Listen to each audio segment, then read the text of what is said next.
a choice right now, between fear and love. It's just a rock. Out of the dark night of ignorance and into the shining light of truth. Expounding reality. A population of citizens capable of critical thinking. We don't see things as they are, we see them as we are.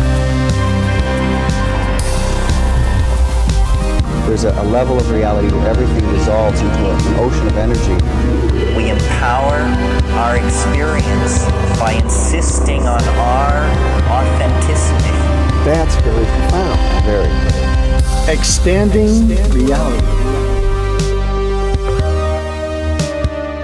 Welcome to Expanding Reality. I am your host, Brandon Thomas. On this incredibly cool episode, Joe Lustica comes back to give us the absolute money shot. We're talking legal tender, House Joint Resolution 192, lawful money. What is money? That's what we're talking about here, guys. And it's absolutely fascinating and a deep well of rabbit hole that you are not going to want to miss.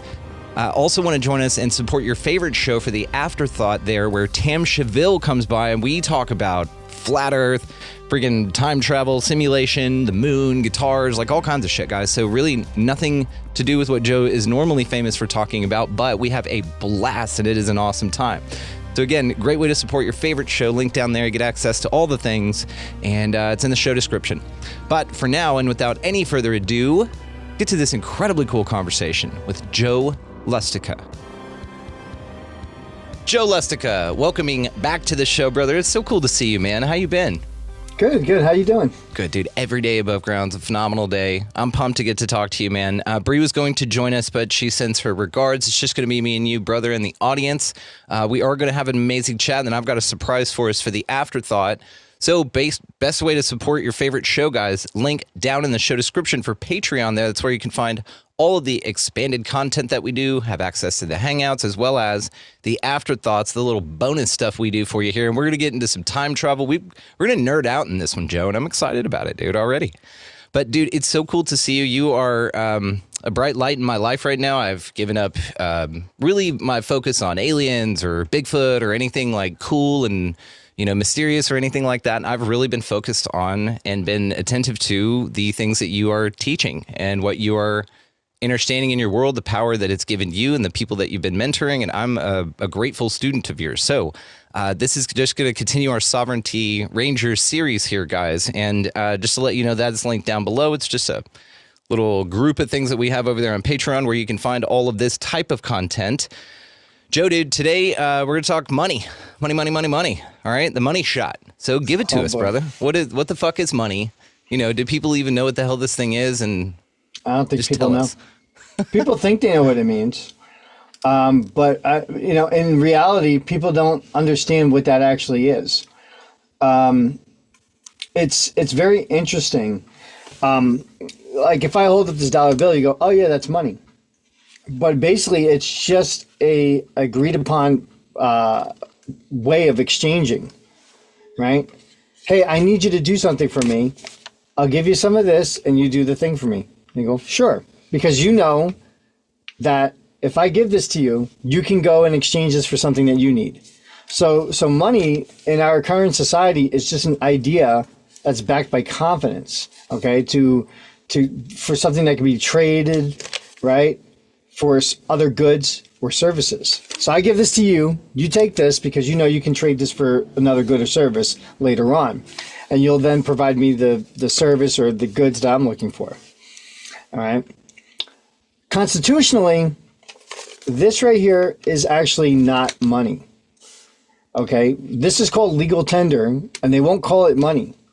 Go ahead and check your dollar bill and see if it says money anywhere on here. It is not. They call it legal tender, which is not the same. It's just a way to offset some kind of debt. Okay.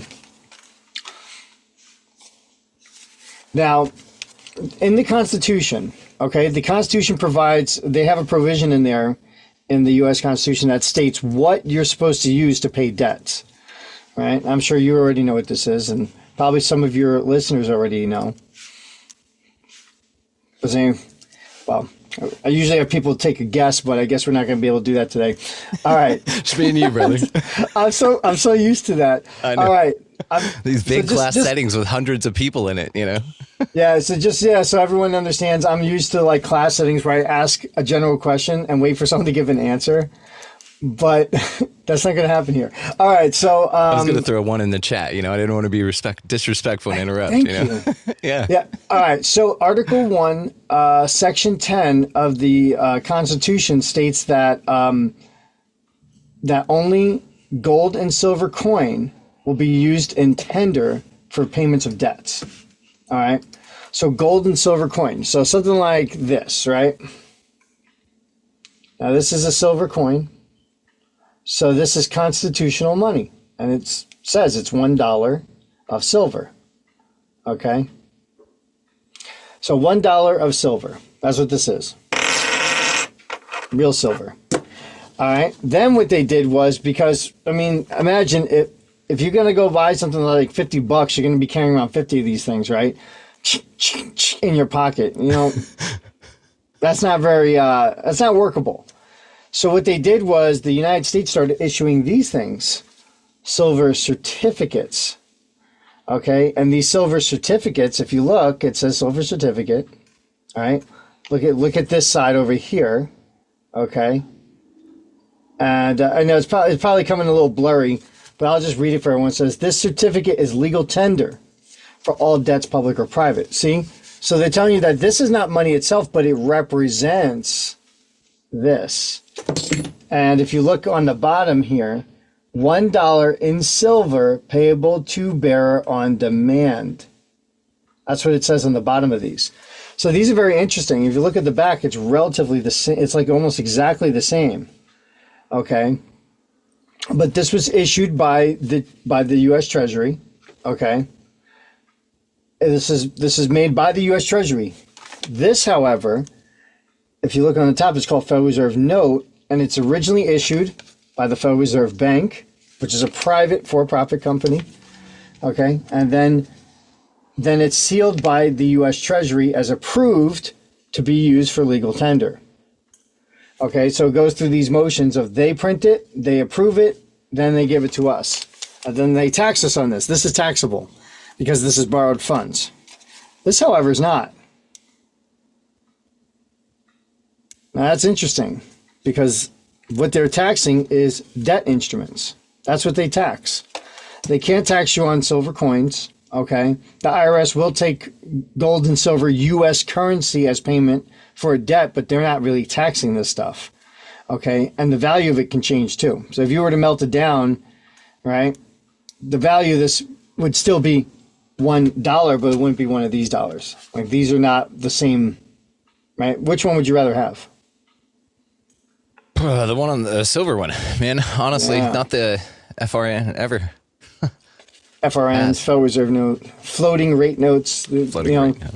Well, yeah. Well, well, think about it like this, right? This piece of silver hasn't changed. This thing is from 1924, so it's 101 years old.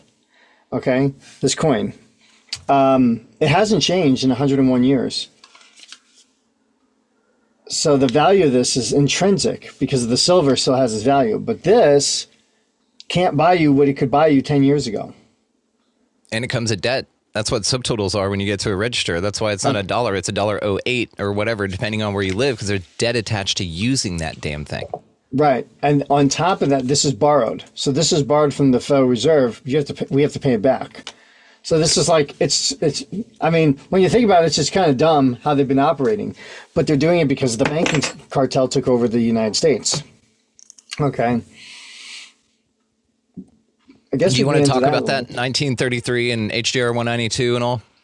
Well, all right. By the time 1933, House Joint Resolution 192, which is more commonly recognized as Public Law 7310, I could pull it up if you want. Absolutely. Video version located down below, guys. If I know Joe, he's going to be pulling up all kinds of stuff. So I highly recommend you check it out. Yeah, I can. So yeah, I'll just pull it up real quick. But sure. Maybe I'll just run you guys through it just so you can see what I'm doing. So what I do is I go to this website, uscode.house.gov, Table 3, which is the statutes at large. Okay, and this happened in 1933. So because I know where to look, I know what to look for. All right, and what I'm going to do is I'm going to go over here. Let's go to...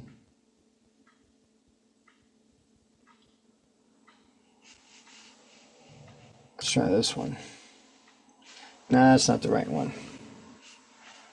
Let's go to 70. Now, what are all those? Just statutory codes? Or just ID numbers? These are the books of all the laws that were passed by Congress. So these are the actual laws. Like when people talk about the U.S. codes, the U.S. codes are technically not law. Okay, what they are is just it's just kind of taking out. It's like putting things into context, right? Like the statutes at large is what the actual laws are, right? I'll show you. It's in the U.S. Constitution. If we look at the U.S. Constitution, and by the way, your state does this too. Okay, so the U.S. Constitution and the state constitution, let's see, oh,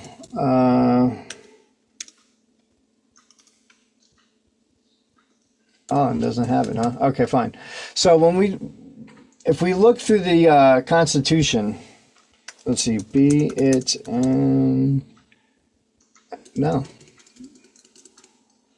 Well, it's supposed to be in here. I don't see it.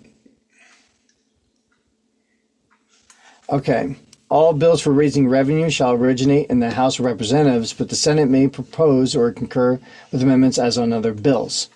So they're talking about bills, right? Before it becomes a law. Okay. When it becomes a law, it goes into a book called the Statutes at Large. Okay. Those statutes at large are the laws for the country. Now, they can always be challenged. You can always contest whether a law is constitutional or not. But the U.S. codes, however, let's take one U.S. code 1. Let's just do that. Okay. Like if we look at the U.S. codes, see all these titles, it's just scooping out the statutes at large and putting them into a book with all the other appropriate subjects, right? Like Title 12 is banking. Well, what they'll do is they'll pass an act. So you have a bill.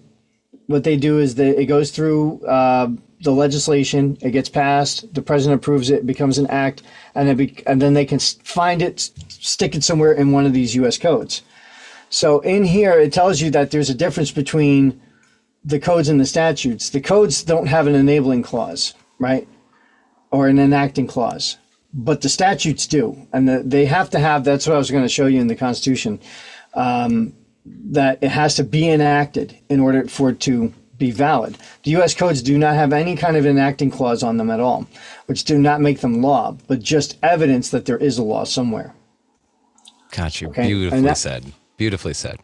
All right. Now, I'm going to see and say, like here's an example. I was reading something else. This is not pertaining, but it says, and be it further enacted.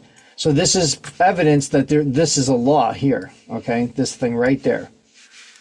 That's true law.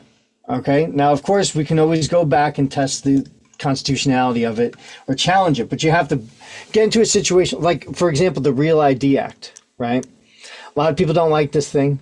I'm saying it's unconstitutional because it's putting a restriction on the right to travel. Everyone has the right to travel. You can travel freely from state to state in this country unencumbered. The Real ID Act is actually a violation of that right. And as so far as if no one challenges it, then it'll stay on the books as a law. But what someone has to do is they have to have a complaint, so they need to have a reason. So let's say you buy a train ticket from New York City to LA, and you get on the train and they say, sir, we need to get your real ID before you can get on the train. And we can't issue you a refund. We're going to kick you off the train. Now you lose your ride. And let's say you were moving to LA to go get a new job, right? Let's say you just got hired, big job out there, and now you lost the job because you couldn't make the train because you don't have the real ID. Well, you can sue the federal government now because now you have injury. And you can claim that the Real ID Act not only just injured you, but it violated your rights, okay?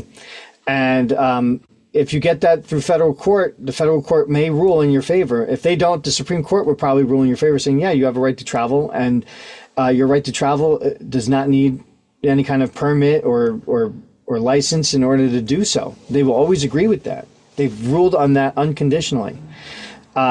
Anything that you have a right to do in our country, you don't need a license or permit to do, okay, to exercise that right. And they've unconditionally ruled on that over the last 100 and something years. So the Real ID Act, once it gets challenged, but in the federal court, or if it has to go to the Supreme Court, they'll recognize the right to travel, and the Real ID would be considered an unconstitutional law. Do the people then that were affected by that, while it was a law, or that reacted in a way that made them feel that they were now more prepared for it to be enacted, even though it's unconstitutional, they still try to act in good faith just so that, like you said, they could get the job and keep it? Are they due any recourse for that?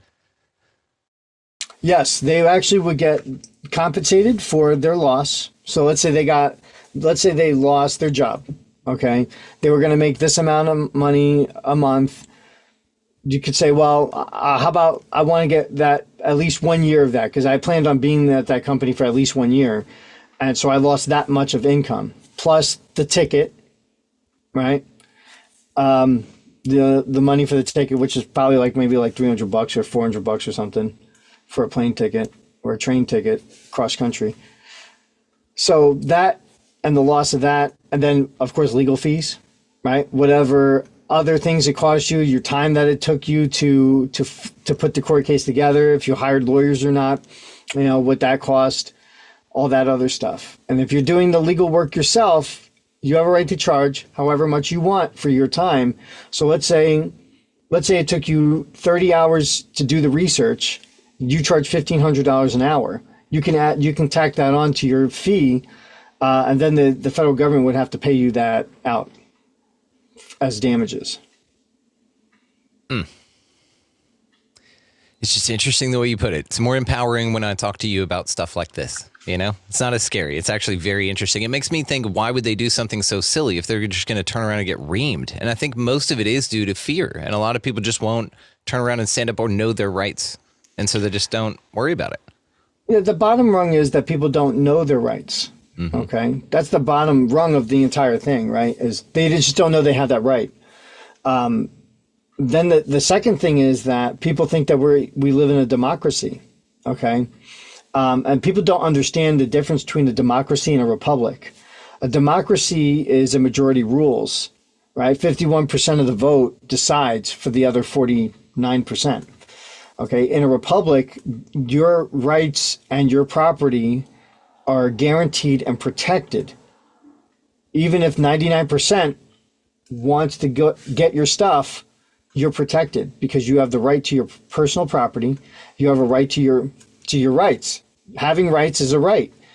Okay, that's yours, and that can't be taken away by any governmental agency. That's a republic. Beautiful. You have an awesome video on this on your Rumble. I will be linking it, guys. Check out his Rumble down there and all the other ways to find him. Your new TikTok, congratulations for getting shut down. How many times have you gotten kicked off that thing? Just the one. I had the one channel, and I thought I was doing pretty good. And you were doing great.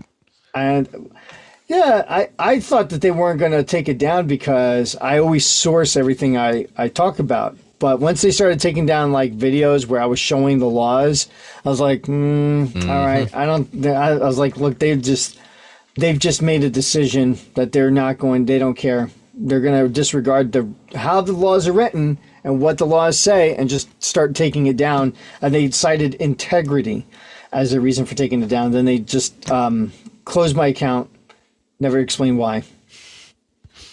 I heard people talking about it wasn't even a Chinese-owned company to begin with, and most shareholders through some Cayman Islands trust, and there was only a fraction of them that were Chinese at all, and it was some San Francisco-based company or Silicon Valley-based headquartered out there, like a CIA Singaporean guy or something like that owned it. Yeah. But I think Meta now owns it. I don't know. There's a whole that weird shutdown thing on. was fucking weird, right? Anyway, we won't go into TikTok. Money. Money. Money. Speaking of fucking money and TikTok and shit like this, how can we make money work for us? Better understand it.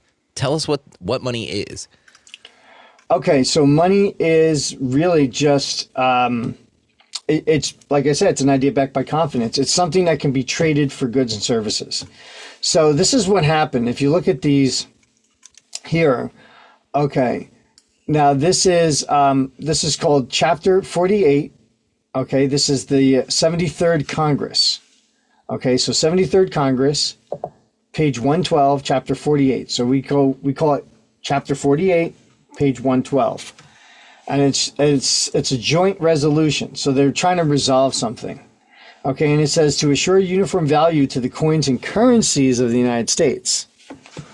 And they say that whereas the holding of dealing in gold affect the public interest and are therefore subject to proper regulation restriction, and that whereas the existing emergency, which they don't tell you which emergency it is, and the emergency was originally, it was actually the Great Depression, but what this emergency actually is, it's the bondholders not being able to get paid on the bonds.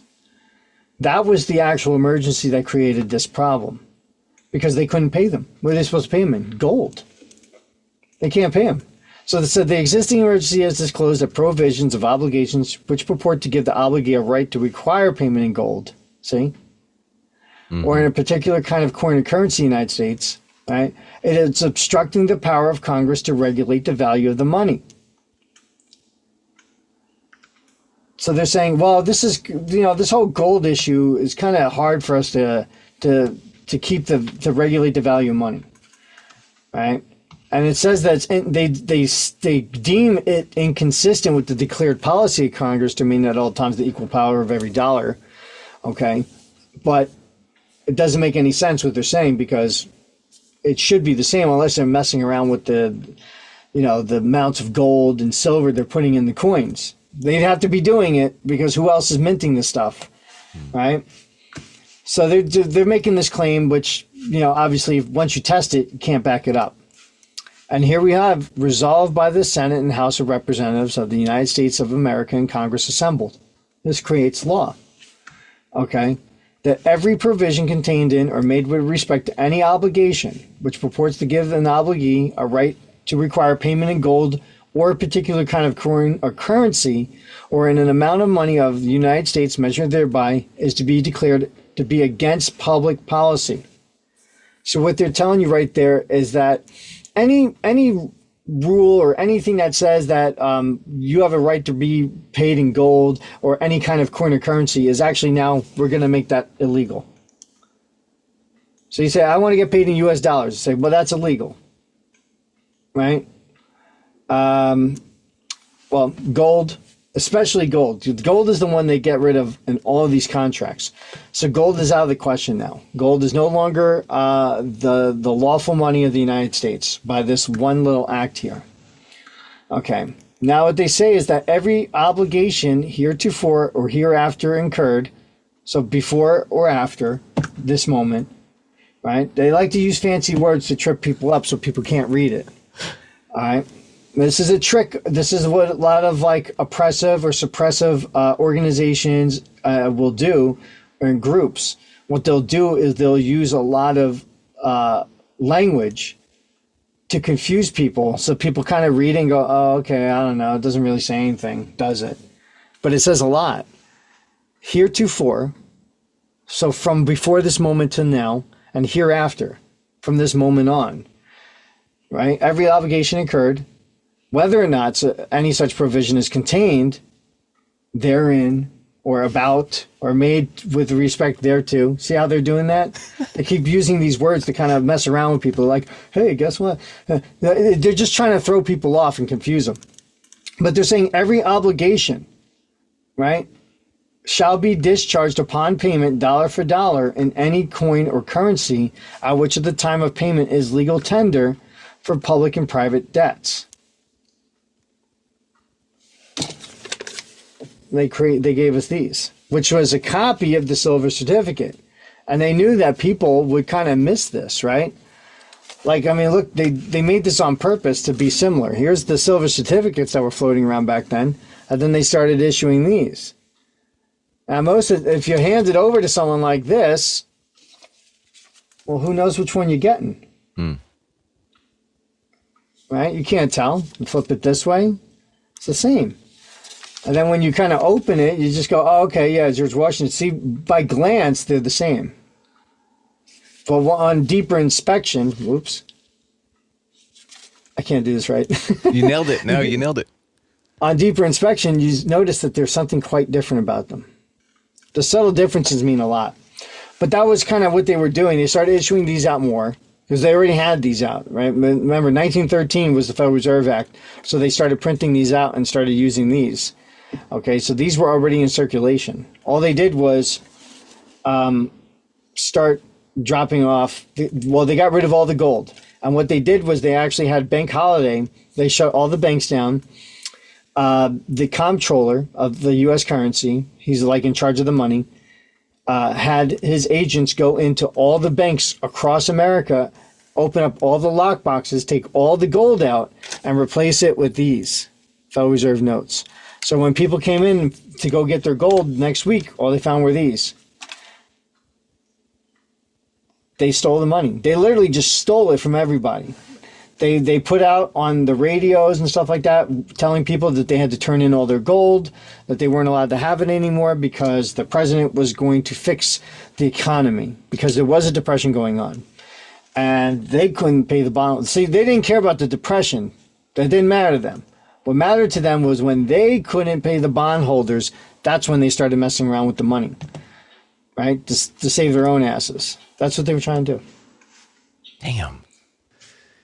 And the difference is I mean, and lawful money still exists. You can still operate and utilize lawful money. You can. So do you mind talking to us about what lawful money is and how to actually live in honor with it? Yes. So I like to use these silver coins. Okay. And I'll make bonds with the silver coins. And by using silver to bond something, what you're doing is instead of using debt notes to bond something, which is what most bonds are made out of today, it's all debt based.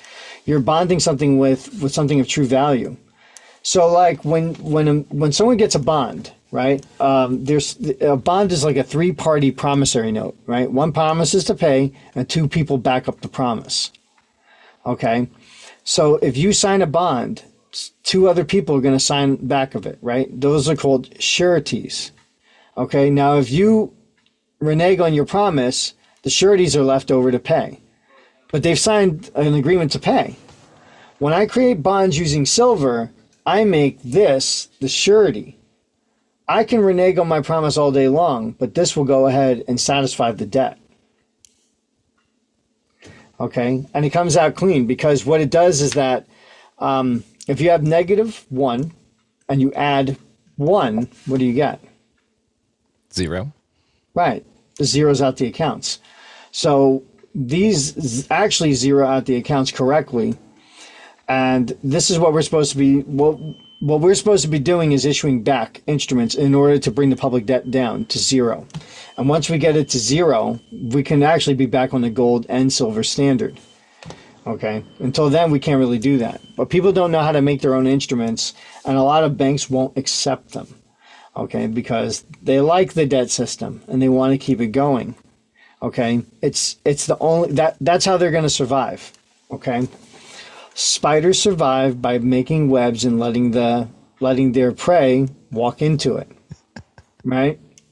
That's a great analogy. Yeah. If you cut the web away and he can't build another one, he can't eat anymore. That's the bankers.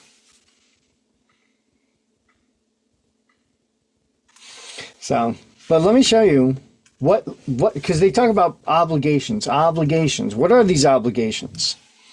All right. So they actually have it. It's in Title 18. And we go down to number 8. This is the list of all the public or legal tender for public and private use. Okay. And the first one is bonds, certificates of indebtedness.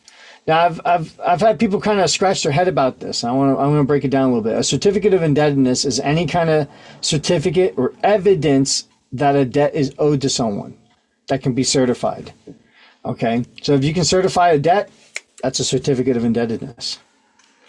Okay, and this is actually what the debt collectors do. So you get a letter from a debt collector, and they say, You owe, we're a debt collector. You owe this company $1,500. If you don't respond within 30 days, we'll know that this is a valid debt. And what most people do is they throw it in the garbage or ignore it. And then what happens is now they have a certificate of indebtedness because you kept your mouth shut. And which by law, that's called tacit agreement or tacit consent. And you've tacitly or quietly consented to this being a debt. And your lack of response validates that indebtedness, which makes it a certificate of indebtedness. Now they have money and they can go get it from you. They have legal recourse against you. This is why people lose in lawsuits against debt collectors, because they never opened their mouth and said, no, that's not valid debt. I mean, that's all you gotta say. You just say, no, I don't recognize that debt. I think their paperwork is messed up. Well, how would this company know if that's true or not? They'd have to go back to the company and go validate. Hey, did this guy pay? He said he paid. And you go, no, he didn't pay. Oh, what are they going to do? They're going to take the company's word or your word. They can't choose one or the other, so they're going to just write it off. Like, well, we can't do anything with that one. Didn't certify the debt. National bank currency. That's another one. Okay, now that's between the banks. So like the banks that make their own dollar bills and they circulate between them. Okay, people used to use it. I think in some areas in the country they kind of use like a state printed currency. It's a little different, but it'd be like the same idea. Federal Reserve notes. Everybody's what everyone calls money. Federal Reserve bank notes. That's the notes between the Federal Reserve banks. That's how they move funds. Coupons. Now there's a couple ways coupons can be looked at. The bonds.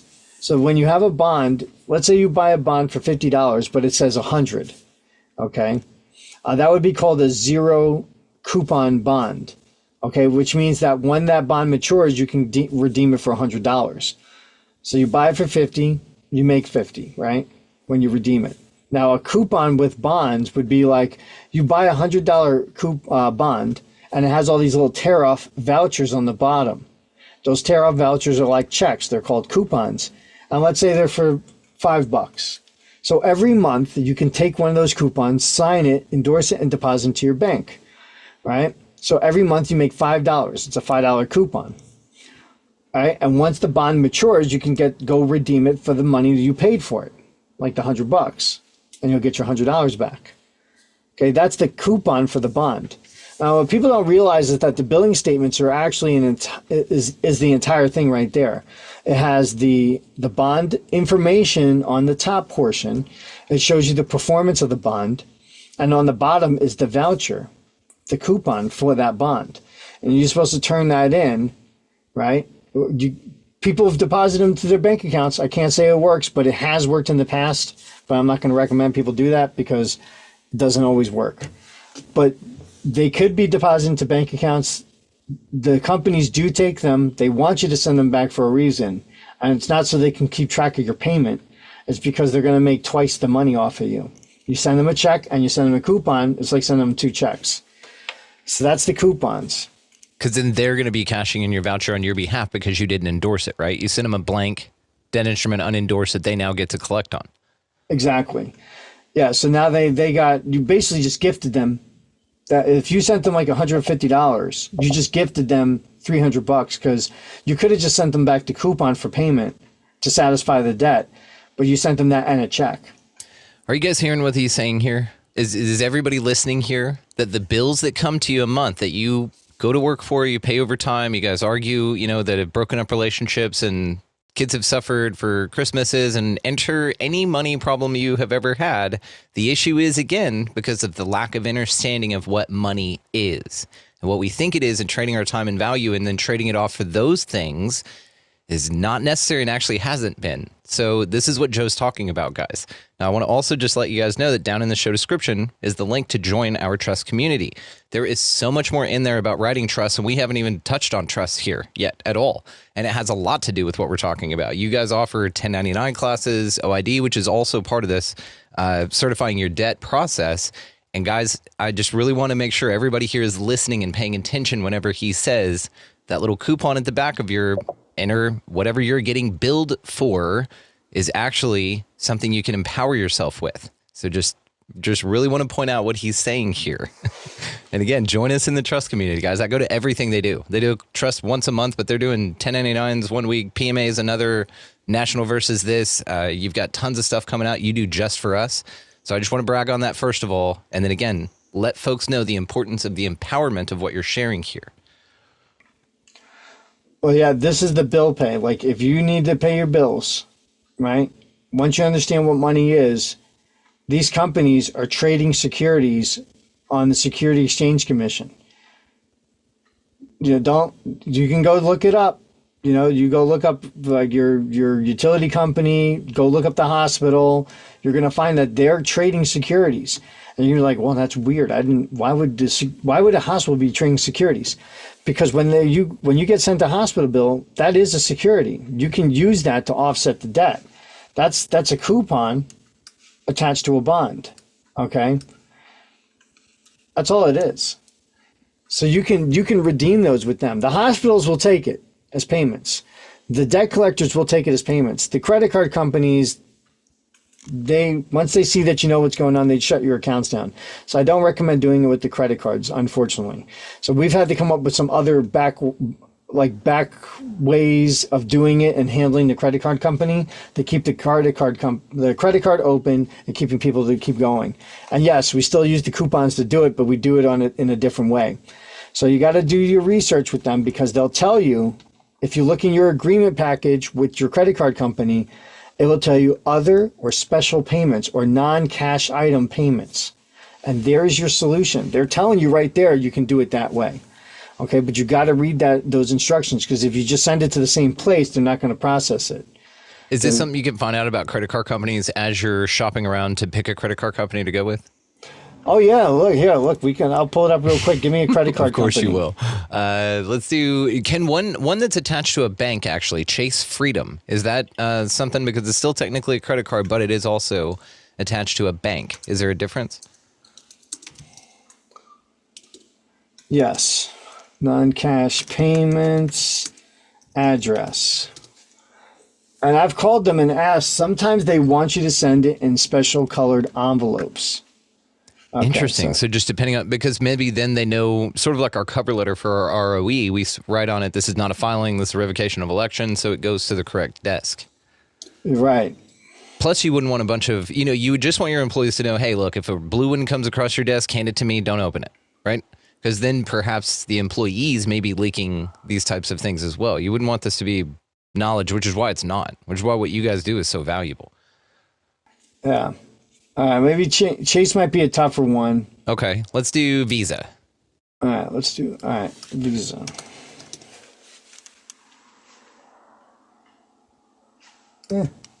Non-cash payments address is what you want to put after whatever credit card you want to search. Yeah, for the you could do that. audio-only audience. Or you could do special payments or other payments. So it depends on the company. So they'll do it a little differently. I've found it a few different ways. Usually just the AI right on Brave will give it to you, and then I'll cross-check it with other things. Okay. All right. Well, I mean, that's an interesting fun fact, but it's cool to note, though, that, guys, you can look through your credit card. Is it just the contract, the agreement that you have with them, and it'll state in there whether they accept other or special payments? Yeah, special payments, non-cash items. Yeah. Well, right now this thing's being glitchy, so. Okay. That's all right. Of course, we put it on the spot, so, Yeah. He knows. This is the first time, actually, maybe the second time I've seen you not be able to find something. Usually you're doing it like crazy on the fly, and or usually pulled up already over there. Yeah, because most, like those things, it's usually in the paperwork. Like you actually have to pull out the piece of paper and read through it to find it. So again, that's a little different. Not something they're going to want to advertise, probably, especially as these processes become more known and used, rather. And this is another thing to these conversations, is there's a lot of stuff that we talk about in the trust community that you can't talk about on here. That's not public knowledge, guys. It's private knowledge for a reason. And it's sort of the esoteric initiations where they used to take people into pyramids and teach them the way things really worked. That's how this is. So it doesn't happen in the open or on a podcast like this, but there's a link down there and you get 25% off your live hangouts. So would highly recommend joining the community. Again, they're every meeting, guys. Oh yeah, we have a lot of fun, and there's more stuff we can go and get into on there because it's not publicly accessible, so it doesn't leak out and stuff like that. Because there are things that if we talk about publicly, they will stop and not do. Like the credit card coupon payments used to work, then people put it up online. I being one of them. All right, sorry. And they stopped honoring it after that. So I was like, yeah, you can't put those things out publicly. All right. But it still works with hospitals and debt collectors. Outside of that, I haven't seen much success with it on the front end that way. Unless you have to go through their paperwork and go look for non-cash item payment address or other payments or special payments. So they have a few different ways to word it, and it's always a different address. Like you'll see it and you'll go, oh. So go ahead and take a look at your agreements and go read them and you'll see it.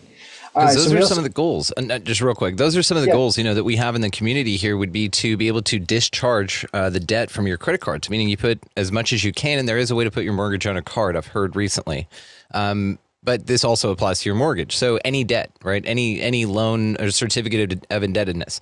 So it's interesting to then say, well, then perhaps we can put this on cards, and then maybe we go sign up for everybody's Patreons or go support everybody and buy everybody's books when they come out immediately and just are able to support the community, buy everybody's art, stuff like that. That's something I'm very interested in utilizing this feature for. And you said that, again, the certificates stopped working, or the coupons rather, for the credit cards, but you already know the system so well and intimately that you were able to find some workarounds that have been successful. So again, my dream is not lost.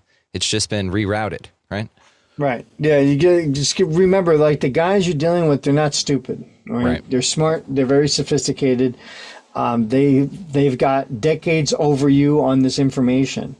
So keep all that in mind when you start going against these guys, and because people start getting upset and they go, yeah, but these people have been doing this for like way, way longer than you. That's all they do. That's all they do. They play the game better than you. Yeah. And they do it for a living. You're doing this. You're going to work. You're doing your 9-to-5 job, and you're coming home and trying to do this. It's much harder for you because they're getting paid literally to figure out how to screw around with your finances. It reminds me of those people selling those little vials of water to your grandma, on churches, and they sell them these little vials of water and tell them it's going to heal everything, and they get these poor ladies to buy these things. That's what it feels like. Is these just take advantage pieces of shit turds. And that's why I'm so proud of our community, because, again, you guys just tear things down like crazy. You just see the world differently after one conversation with you, dude. I appreciate that. All right, so we also have United States notes, Treasury notes, gold certificates, silver certificates, which is this here. Okay, fractional notes. I'm going to point it out, like why they say silver certificates are on here. Because on the silver certificate, it says that it shall be payable $1. Yeah, $1 in silver payable to the bearer on demand. So you give this to the United States Treasury, they have to give you $1 of silver. So it's their obligation to pay on it, right? And that's the same thing with all these other ones. It is their obligation. Okay, it's their obligation. Fractional notes. Fractional notes are cool. They're like 5-cent dollar bills. Abe Lincoln put those out because during the Civil War, they were trying to reduce the amount of metal usage to use it for the war. So he came up with this idea of printing out like dime dollars and nickel dollars and stuff like that. Kids walking around with wads. I love it. Your ego just huge. You're like, check out my stack. I got my fat stack of nickels. A stack, son. Certificates of deposit.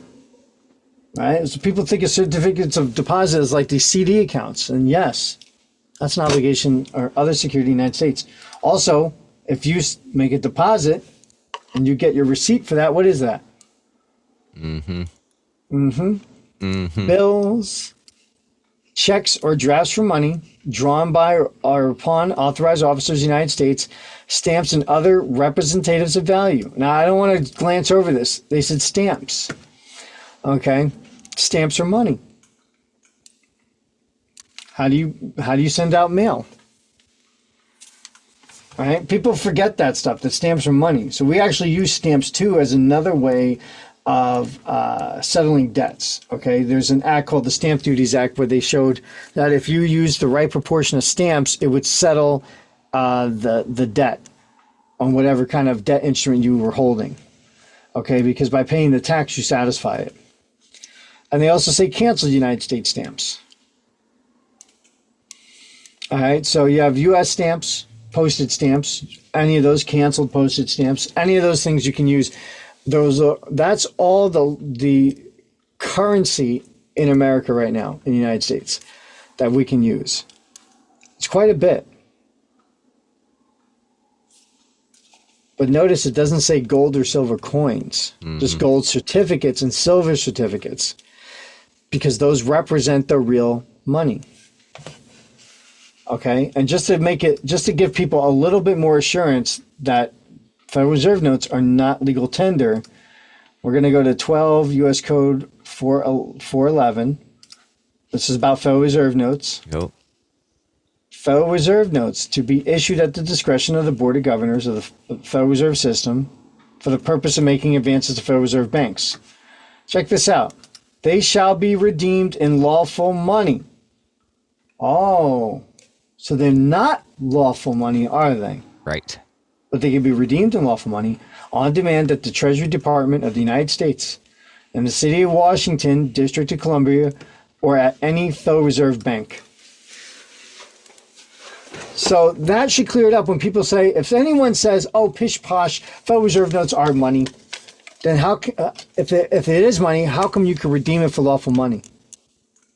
Yeah, they're telling you right there. Well, you can trade it for that, which means it's not that. Again, guys, they're not going to just say, hey, this is fake and here's why. They just say, yeah, it can be redeemed in that. It's the way you look at the messaging, you know? It's the way you look at the world around you. Again, we talk a lot about here, you know, NASA, I don't know what the fuck they're doing, but what they're doing is making me go, some fuckery's going on just because of the messaging they put out. So it makes me question. Same thing here. There's some questionable messaging there, which should make you go, huh? And I think people should be a stickler with this. And you've talked about the IRS, and even other folks we've had on have talked about this. At the IRS, they're just clerical people. They just want to do what you tell them to do. They just want to make sure it's done right. They're just stickler nerds to the letter. So just submit the paperwork correctly, and they're going to enact it because it's their job. That's it. It's like this is the equivalent of going to a McDonald's and saying, I'll have a number 8. And somebody going, oh, no, we're not going to do that. I don't want to push the button for that, so I'm not going to get you that. You need to select something else. And it's like, no, that's what I want. So it's the equivalent of this. So the fear behind it can actually be sort of removed in that way, that they're there to help you guys. They're there to take your order just as long as you do it right. Right. Now, I want to show you guys one more thing about the money, all right? And this is probably the most interesting thing about it. We're going to look at the decimal system, right? And like this Federal Reserve note is a ledger, okay? This is the ledger for money, all right? And United States money is expressed. See what they're saying? It's expressed in dollars, dimes or tenths, cents or hundredths, and mils or thousandths. Okay? They're telling you how it's expressed. It's expressed in these terms. A dime is a tenth of a dollar, a cent is a hundredth of a dollar, and a mil is a thousandth of a dollar.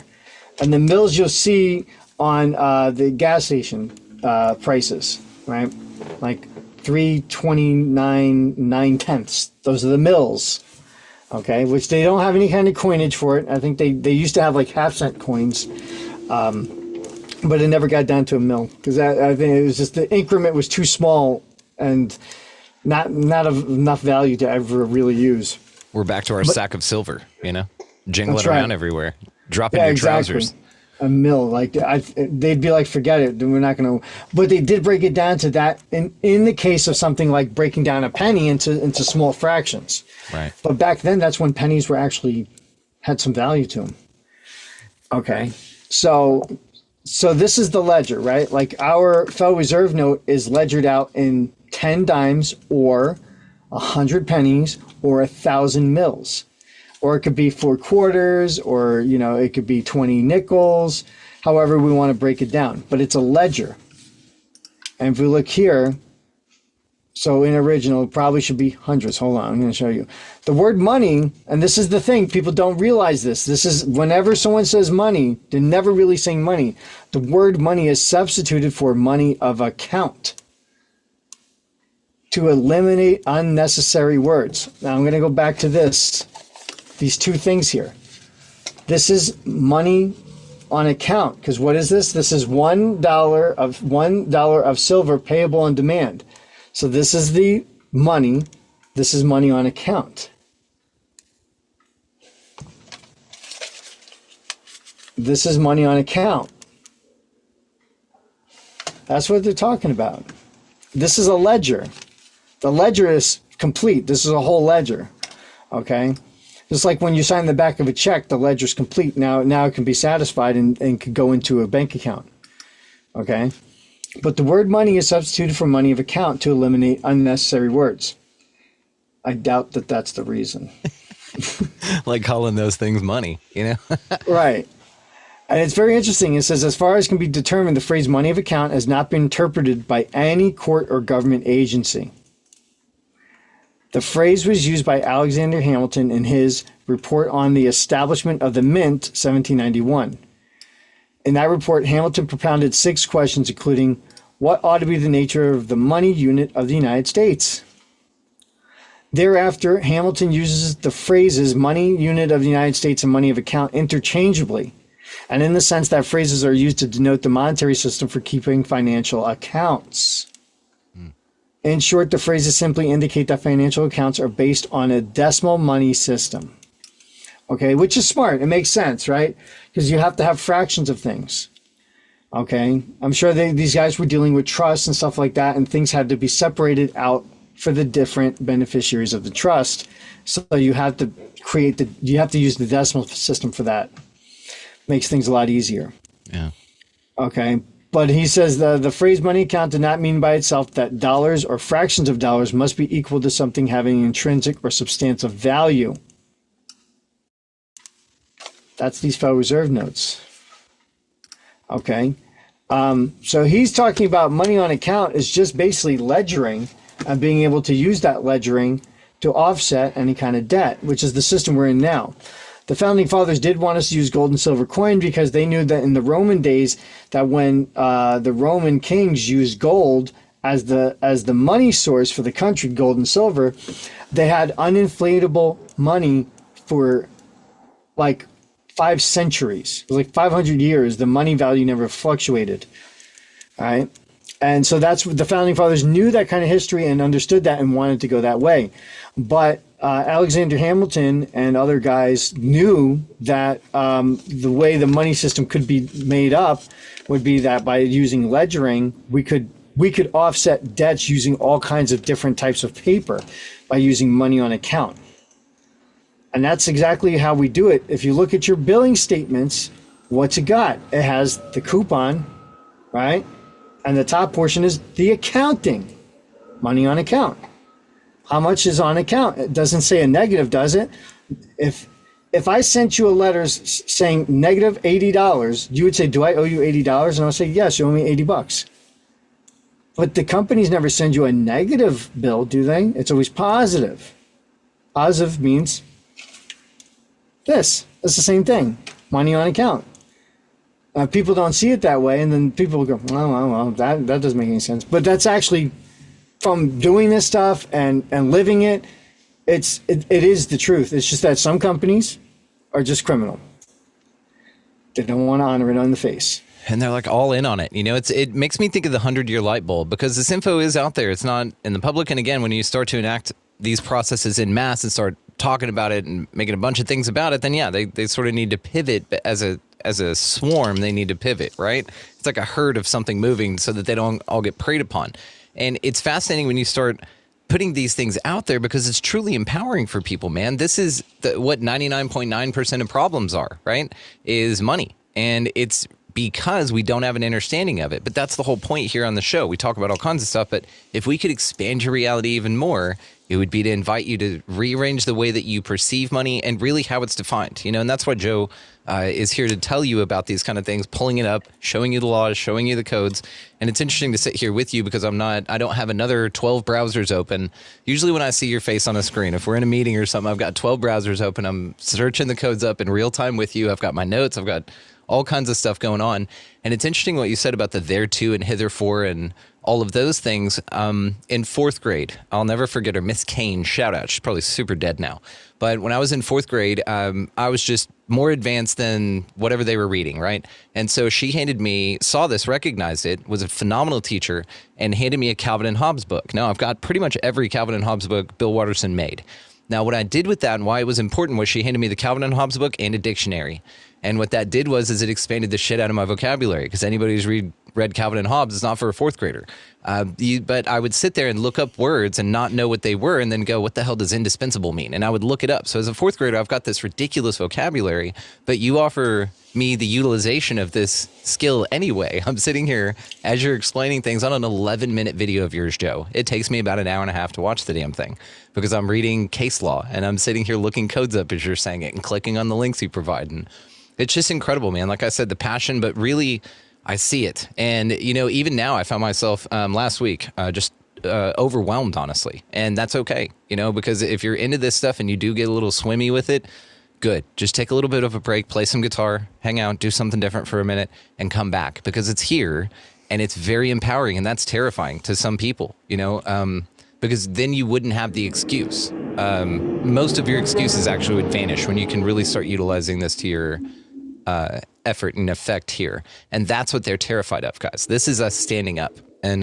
ruining their little game that they're playing on our backs. And it's fascinating, dude. I really feel this is how you escape the soul trap. I know I've talked about this. If there is a fucking soul trap here, this is how you do it. And you've just been instrumental in this. So like I said, I want to thank you again. We are going to get into our afterthought here. We've got something special going on. Wanted to make sure that we got everything covered here. And I know that there's so much to cover, but hopefully you guys out there are asking more questions about this. And really, go look at your bills, guys. Think of what he just said. That little piece there is them letting you know that if you do something correct with that, you're good. And you don't need to go slave at a job. And you don't, as much as you are. It's just an interesting and empowering thing. And we haven't even touched cars or anything else. And that's another fascinating conversation, which you do cover in the community. So Could I say something about that real quick? Yeah. So when you go to the bank, all right, or let's say you go to the car dealership to go get a car loan, okay, it usually this form is called like law, and then depending on what state you're in, it'll have a different set of letters and numbers to be like that form number. Each form is different because they wanted to adhere to the laws of that state. That is a promissory note, okay? And by law, you've just paid off the car. Okay, let me show you this. We're going to go back to this thing again, 18 U.S. Code 18.8. All right, real quick, because I want people to see this to understand. And I'm going to show you one other thing. So we're talking about. Well, first of all, bills. It's right in there, just so everyone knows. Yeah. So, and it's not Federal Reserve notes. If you go look at your Federal Reserve notes, it doesn't say the word bill anywhere on that thing. Okay, so when they say bills, yeah, they're talking about your bills. Okay, certificates of deposit. Who's talking about your fucking bills, people? I love it. Yeah, it's bills. What do you think? Someone tried to argue with them. They mean Federal Reserve notes. I'm like, you mean these things? And they're like, the ones listed above? Yeah. It wasn't listed twice, Yeah. Couple commas, but yeah. All right. So here's what we got. We have checks or drafts for money. Okay. Federal Reserve bank notes, coupons, treasury notes, fractional notes, certificates of deposit, and certificates of indebtedness. Okay. Now, a certificate of indebtedness could be anything that certifies a debt. When you sign that thing, what are you doing? You're creating a certificate that you owe them a debt. Well, that is an obligation of the security of the United States, and you just issued it to that dealership for payment of the car. Okay. Now, I'm going to just type it up in another one. This is the rules. Okay. This is their rules. Yes, I'm a human being. I am not a robot. Ray's like, are you a robot? Are you sure? That's bold of you to say. I couldn't make that claim. I've never seen the inside of me. I'm probably a bunch of gears and shit. Go ahead. I've sliced myself open by accident. Okay. Yeah. I used to do HVAC, so. Oh, got it. All right. So it happens sometimes, I've seen the insides before. I'm definitely not a robot. What if the simulation just rendered insides for you because you thought that that's what you should say? We're not going to get into it here, Joe. We'll do it in the afterthought. Go ahead. I'll write it down. Go ahead. All right, G. All right. So indebtedness satisfied by issuance of debt instrument. Okay. Now we're going to click on the definition of debt instrument, and we're going to see a debt instrument means a bond, debenture, which is an unsecured loan, a note. Like a promissory note, the car note, a note. Certificate, like the certificate of indebtedness, they're the same thing. Or any other instrument or contractual arrangement constituting indebtedness. So any kind of contractual arrangement that constitutes a debt is considered a debt instrument. I could write on a napkin, I owe Brandon $1,000. You can go take that to the IRS, and they're going to go, yeah, Joe owes you $1,000. And I'm going to go, oh, okay. But if I gave it to you, what does it say here? Debt indebtedness satisfied by issuance of debt instrument. If I hand it to you, I just satisfied the debt. If a debtor issues a debt instrument in satisfaction of indebtedness, such debtor shall be treated as having satisfied the indebtedness with an amount of money equal to the issue price of such debt instrument. And this is where the taxes come in, because the only way you can do this is by utilizing the proper tax forms to let the IRS know that you indeed did pay these guys with that debt instrument. And then those companies have no choice but to honor your payments. Okay? The car note, for example, the mortgage, okay? That's another debt instrument, the promissory note on that. Okay? Those are all debt instruments, and if you report it to the IRS correctly, the IRS will come back and go, hey, we saw that you paid that off. What do you think the bank's going to say if the IRS says you paid off a debt? Do you think the bank's going to argue with them? I think they're going to send you your title to your car and be done with it. And you maybe don't make any air quotes payments because you know how money works and what it really is. And so all the time that we've been feeling that we've been taken advantage of, gang, you have. But the good news is here is your tool. Here's how you free yourself from it. The way that I describe Joe and Bree to the community here is that I had a fog around me and I was restricted in some way, glue or something. I felt like, you've seen the Aliens movies, right? You know, when they take the people, they implant the thing, and before they spring it out, spoiler alert, people, they attach them to the wall and some nonsense. Well, I didn't know what that was, but what happened was Joe and Bree blew in like a beautiful gust of air, like an El Nino or something, and just blew all the fog away. And I was like, oh, here's where I'm bound. And then Joe and Bree said, hey, here's a bunch of keys. Like this will unlock this one, this unlocks this one. If you turn it that way, counterclockwise on that one. Yep. All these little details. And one by one, I have freed myself. In fact, here. This is where I'm at on my path to freedom, actually. And the E-Verify I did live on one of our Hangouts. So this is my little just spot check keeping track of here, my E-Verify. I'm not a fucking voter. I've already checked that out. Never registered, but wanted to make sure. Assumed name certificate, which is great. Got my new car. My revocation of election and passport were done on the same day. Changed my status to U.S. national and my Treasury Director bond account as per our homework because we have a study group that we do this in, and we go over the homework, and then now my trusts are next, and that is my next phase is trusts and PMAs. So it's been an amazing ride, dude, and really so much has happened since October, all of that since October actually, and it's been crazy. So like I said, I can't thank you enough. We're going to get into the afterthought here, but just want to remind everybody that everything he's talking about, he goes over in detail with links, links to forms, shows you which forms to order from the IRS, which ones are printable, how to fill them out, that the 3 forms that you need to satisfy and certify your debt. All of this stuff is available through the community. Want to make sure everybody is aware that that link down there will give you 25% off the live events that they do. And then they have all the Hangouts, ROE processes, PMAs, guys. The value is insane over there. If you're serious about this, if you are just done with the bullshit, you're done being distracted, come join us. Like I said, come join us. We meet also every Friday for a study group, and that's been sometimes 3-4 hours long, and it's been insane. So, Joe, just wanted to thank you again, give you the opportunity to have the last words here. Remind everybody that all the ways to find you are located down in the show description, his Rumble, new TikTok, and anything else that he would like for me to send to you. Guys, just go spend time on his Rumble. That's honestly the best advice I can give you. Just go spend time, be overwhelmed, drink from the fire hose as we have been. That's how Tam and I describe it. And take your breath and then come back to the fire hose. It gets easier. It gets more of a trickle. You start connecting more dots. It's insanely powerful. So again, brother, could not thank you enough for empowering me and my home and all the people that I come in contact with, because now I can't shut up about this, dude. It's all I'm fucking talking about. But dude, just thank you again. I want to give you the last word here, Joe. What the fuck gets you out of bed every single morning, man? Why do you keep getting up and doing this, dude?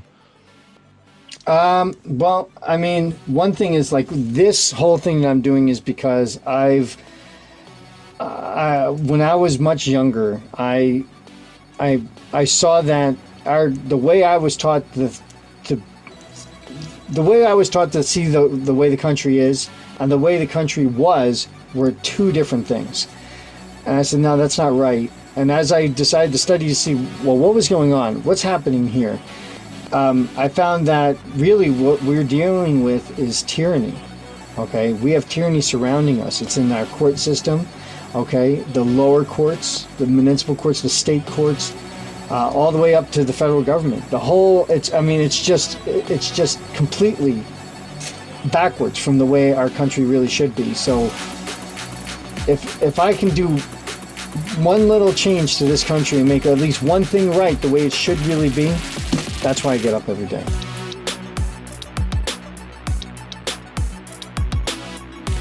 Just want to take a moment here and thank that incredibly cool dude, Joe Lustica, for coming by and absolutely blowing minds. This is what he does, guys. Check all the ways to find him down in the show description down there. His Rumble, TikTok, email, and the like will be located, as well as his other appearance on the show with Bree Divine. You can come join our trust community and actually learn how this stuff works. This is what I really feel the bread and circus is all about, is to distract you from this shit right here. It's also kind of on a personal, spiritual level how I feel you may actually usurp the soul trap, if there is such a thing at the end of this thing, because I feel you'd be very hard to fool after you're looking at life this way from now on. So, guys, again, want to let you know that in the show description down there as well, the best way to support your favorite show here is the Patreon link. You can go sign up for a variety of tiers. Somebody take me up on the $1 million thing so I can go putt-putt golfing and go-karts. I'm really looking forward to driving some go-karts. So take me up on that. The tiers are over there. Wonderful way to support your favorite show. In this particular afterthought, we talk time travel, we talk moon, aliens, we pull all kinds of cool shit up. And Joe's just a blast to talk to. And of course, one of my favorite people ever, Tam, joins us, and it is just even sweeter with her presence. So check that down in the show description, guys. But for now, go out into this phenomenally weird world that we live in that just continues to elevate in strangeness and pick up a piece of litter. Be nice to everybody you come across. Get the fuck out of the left-hand lane. You got somebody behind you wanting to pass. And above all, anything else, go out into this beautiful realm we call home for now and just be good to one another. Thank you for watching, listening, subscribing, all the things. We'll see you next time.